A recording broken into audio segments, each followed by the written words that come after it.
Psalms 23 is one of the most famous Psalms. You see it everywhere, from movies to artwork. Even if you never grew up in church, you likely recognize this particular passage of the Bible and these special words that we so often hear quoted from the book of Psalms. The verse I want to deal with today is Psalms 23 and 5. It says, "You prepare a table before me in the presence of my enemies. You anoint my head with oil, and my cup runneth over." Now, this psalm is written by David, and in it, he reflects on how God has cared for him. He pulls images from his life and writes this incredibly descriptive piece that I want you to look at today and consider yourself. Place yourself where David was and see how this psalm fit you, how you can apply it to your life today. The main image that David uses is God's shepherding his people. Shepherding was very familiar to David because, that's what he did as a young boy. And as that was his profession before coming to the kingship over Israel. And a shepherd's primary job was to protect their flock and meet their needs. We want to deal with both of those pictures today, if you will. The good shepherd, and then the one who cares for you. Now, the heart of Psalms 23 is that God protects and cares for his people. David is confident here that even in the darkest valley, God will lead him through. So he wasn't worried about anything. Therefore, he need not fear, but simply trust God. Whatever you're going through today, this little message is just to encourage you to not fear any further. Fear has to stop now. He pointed out what was so special about God and so incredible about this psalm is the imagery that David gives. He doesn't just come out and say he trusts God, but he paints a beautiful picture of why and how. There are a lot of pictures that David paint in this short verse, but we want to look at a couple of parts here. We are going to break this verse down and look at what it can mean for us today. In one part, he said, "You prepare a table before me." Now, this verse marks a shift, a complete shift in David's primary image that he uses to describe God. He started out one way, and now he's showing us another image here. He moves from God the shepherd to God the host. Now, we all know that God is one awesome shepherd, but I need you to consider him today as the one hosting the events that are being allowed in your life right now. He's in control. He's in charge. He knows what to do. He knows who to call to help you. He knows who to place you on their heart, and they call you late at night or cash app you when you need it most, or call you and just say something encouraging that seems to heal the wounds you carry from day to day. In the ancient East where David was from, and you're expected to care for and meet the needs of your guests. It's wrong. It's impolite to have anyone in your home and just act like they're not there. You need to care for them. You're expected to do that. But what we are going to see is that God is no ordinary host. He's what I want to call today a super host, if you will, a super host. He goes above and beyond to lavishly care for his people, to care for us and make sure we have what we need, and even that we have more than enough. This is why a lot of times I don't understand why When we go to church, we don't praise God like he's this kind of a God. He's the good shepherd, but then he's a super host. All right, let's look at it this way. When they threw Jonah overboard, everybody talk about the fish and how Jonah was overboard, the fish swallowed Jonah, and oh my God, he cried from the belly of hell. But the part you need to look at, the fish was prepared by God for Jonah. So the host of this place Jonah stayed in, that he called the belly of hell, was God. So it didn't matter what the fish did, God had Jonah. It didn't matter how deep down he carried Jonah beneath the sea, God was there with him because he was the host. You may be going through something that you don't like, something you don't understand right now, but God is the host. So when you say, or when you hear someone else say, God got you, you got to understand what you're saying. God is the host. He really does have me. When I go to an event, whether I'm going to preach or going to sing or a concert or what have you, and someone is hosting it that invited me, I don't have to worry about what I need. If I need water, they got more than enough. If we're eating, they make sure I'm served and taken care of well. They're just earthly people. If God is the host of where you are, how much the more will he take care of you, look out for you? He goes above and beyond. This first image of preparing a table is what a host would do when company arrives.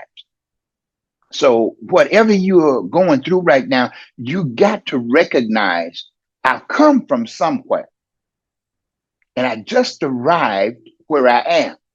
Where I am may not seem favorable, but it's further than where I've been because they are preparing a table for me, saying or indicating I have arrived. Oh my. They would prepare the table for their guests to find rest and nourishment. You know, it amazes me about God how we can be going through so much, and yet, if you trust him just a little bit, he'll provide rest and nourishment for you in a dry place, in a bad place, in a unhappy place. He's that kind of a super host. Now, even though we're setting this up, I need you to look at this a little closer because there's a little twist coming. And it's in the location of this table. God didn't just prepare a table, but he picked a specific location. According to what David said here, it's in the presence of my enemy. God is providing for what we need, not by removing our enemy, but doing it right in their midst. Now, this image is kind of striking because it's like God is saying, come and enjoy this awesome meal, but I want you to sit around everybody who don't like you, don't want to see you win, don't want to see nothing go well for you. And it seems like it would be a stressful place to be in, but yet he brings about rest in the presence of your enemy. He knows how to give us peace in the middle of an enemy storm. The same ones who watched you lose over and over again will now have to watch you win. God's not sending them home. They're not going nowhere. They're not being dismissed or excused. I need you to understand here, when you look at recompense and vengeance, it's not God engaging in some evil act to hurt people because they hurt you or they made you feel bad or they caused you some kind of pain. It's God causing you to succeed in spite of what they did or didn't do, what they said, what they tried. It's God.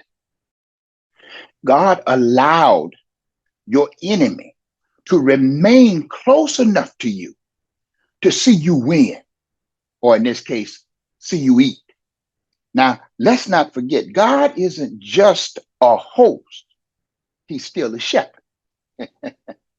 And the shepherd who always carries with them a staff is always ready to protect you. So even when you think you're in danger, you're not as bad off as you think because God got you. The good shepherd always keeps his staff close and he protects the sheep. Now we can sit at this table in peace because God is protecting us. I need you to get that in your mind. I got enemy all around me. Maybe your family is acting up, or those you thought were your close friends are not doing what they said they would do. But because the Lord is your shepherd, they can't harm you. There is no weapon formed against you that will be allowed to prosper or to work.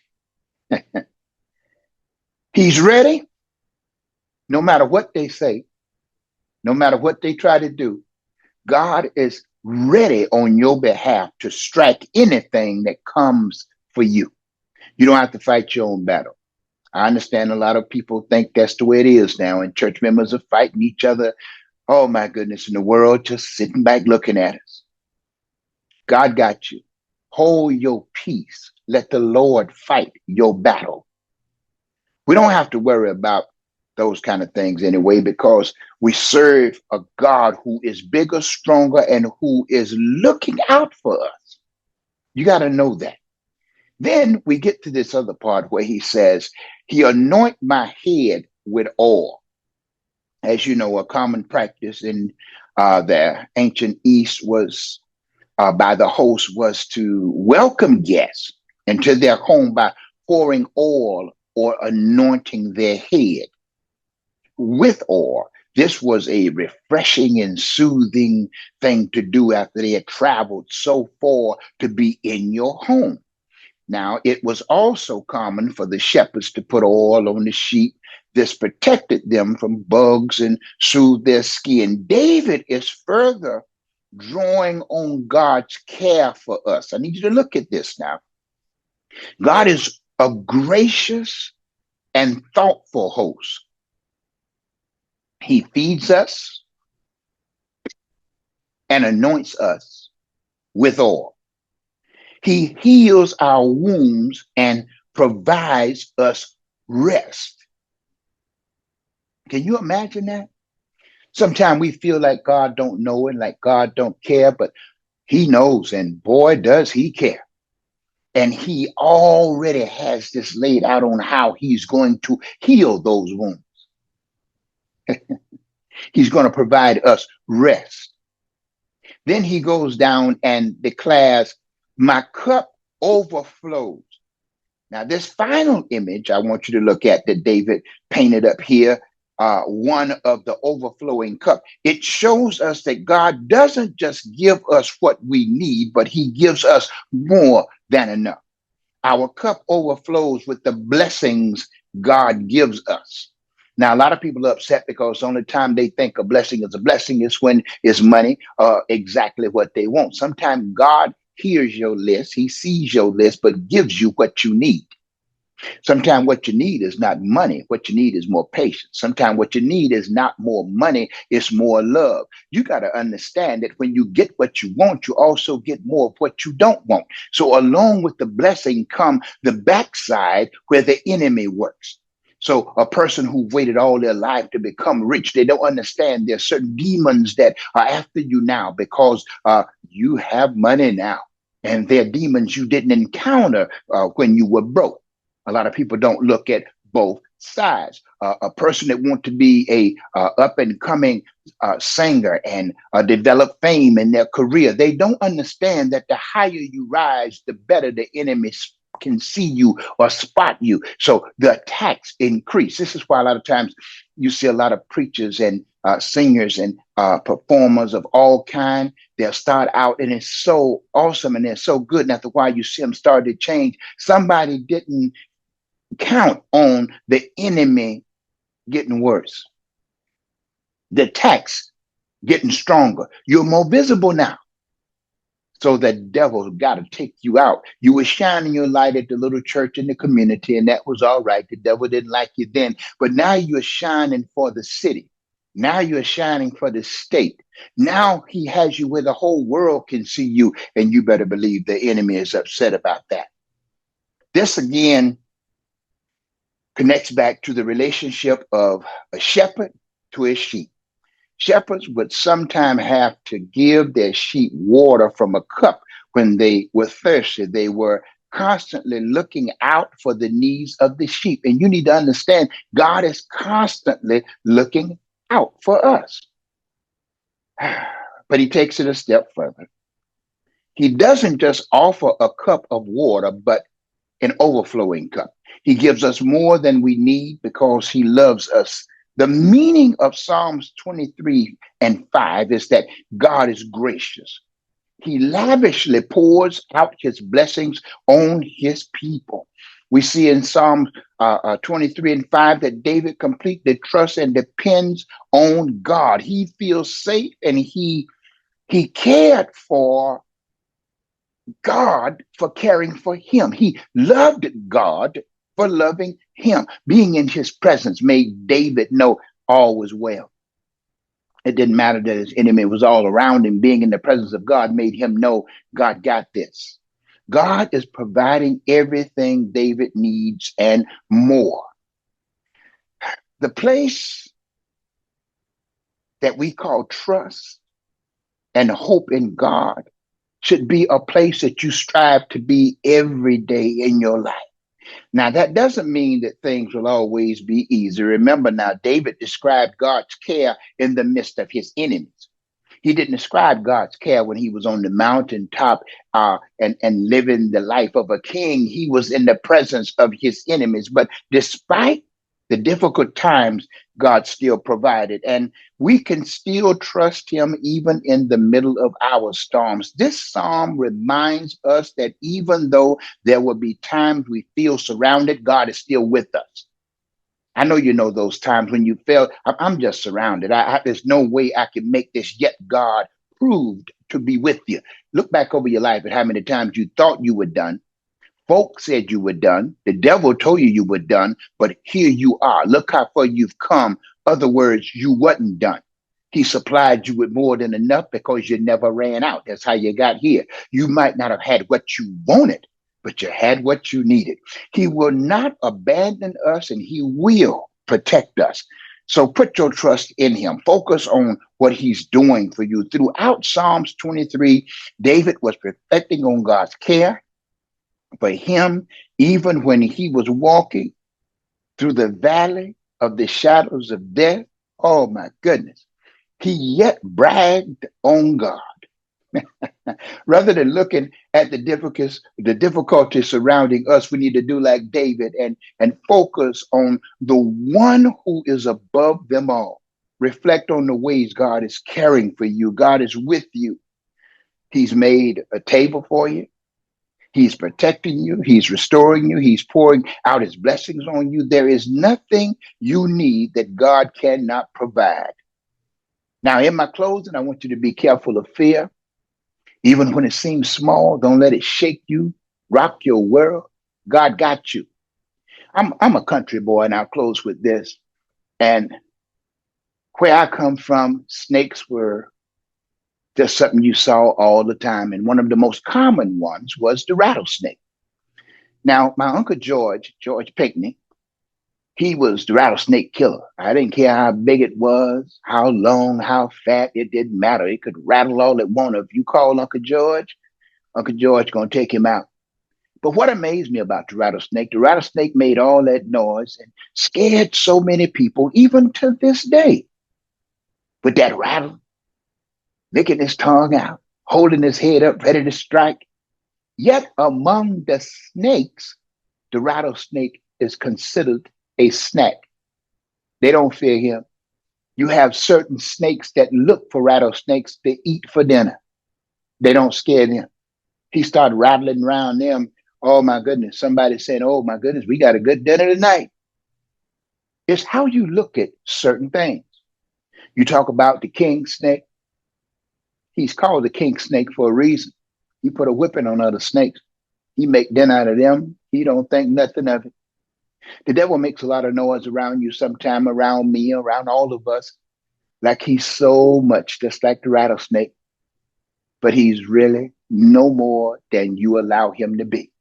He rattles and makes all of that noise and poises himself to strike, but you don't have to be afraid. The shepherd, the super host, have you, and he would not let any harm come to you. So though the rattlesnake rattles, don't you be afraid. God got you. What have been scaring, shaking, and making us feel uneasy for years is just a little snack for the angels that God got encamped around about you. They'll take him out just like that. I hope that this has encouraged somebody. I know it's an old story. You've heard it all before. Just apply it to your life now and watch God do for you just what he did for David. He made ways out of no way. He's a creator, you know. The devil talks a lot of noise, but he can't create anything. The devil does not have that power. All he can do is imitate. And he loves to make you think things are well. God makes things exactly well. God bless you.